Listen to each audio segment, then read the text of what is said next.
नमस्कार, सोनल रेसिपीमध्ये तुमचे स्वागत आहे। मी तुम्हाला आज रव्याची झटपट अशी बनणारी खीर बनवून दाखवणार आहे। अगदी 10 मिनिटातच ही खीर तयार होते। चला तर मग आपण रेसिपीला सुरुवात करूया। रव्याची खीर बनवण्याकरता इथे मी गॅसवर एक पॅन ठेवलेली आहे। त्यामध्ये मी साजूक तूप घालून घेणार। 1 चमचा एवढे साजूक तूप घालून घ्यायचे।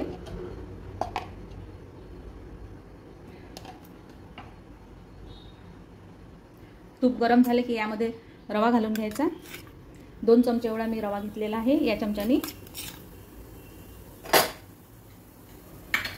आणि हा असा रवा इथे असा भाजून घ्यायचा।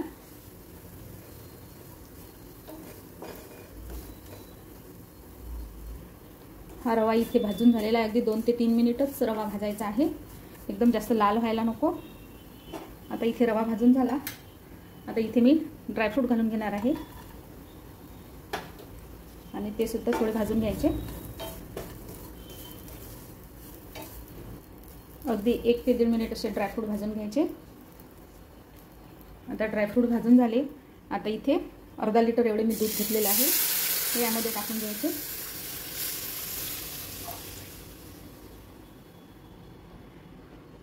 आणि याला असं फिरून घ्यायचं, म्हणजे यात अशा गुठळ्या वगैरे झाल्या पाहिजे नाही। हे असं सतत हलवत राहायचं।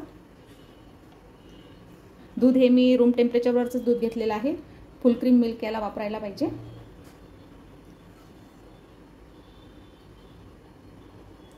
आता असं याला हलवत राहायचं।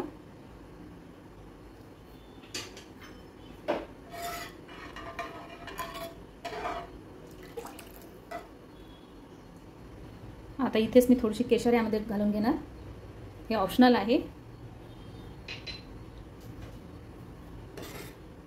पण याने छान असा रंग आणि त्याची टेस्ट खूप छान येणार।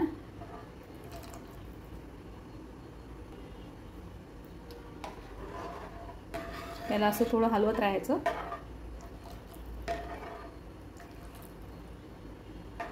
अगदी लवकरच ही खीर बनते, अगदी 10 मिनिटातच ही खीर तयार होते।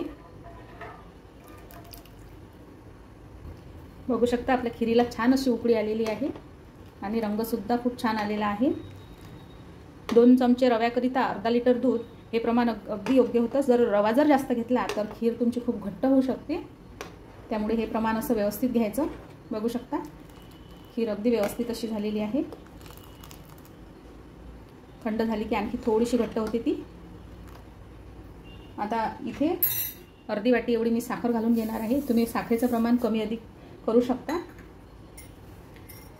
आणि इथे वेलची पूड घालून घेणार आहे।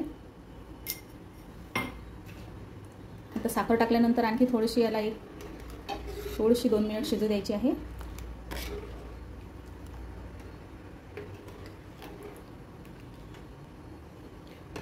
झाली तर आपली खीर तयार। इथे मी आता गॅस बंद करते। मी बघू शकता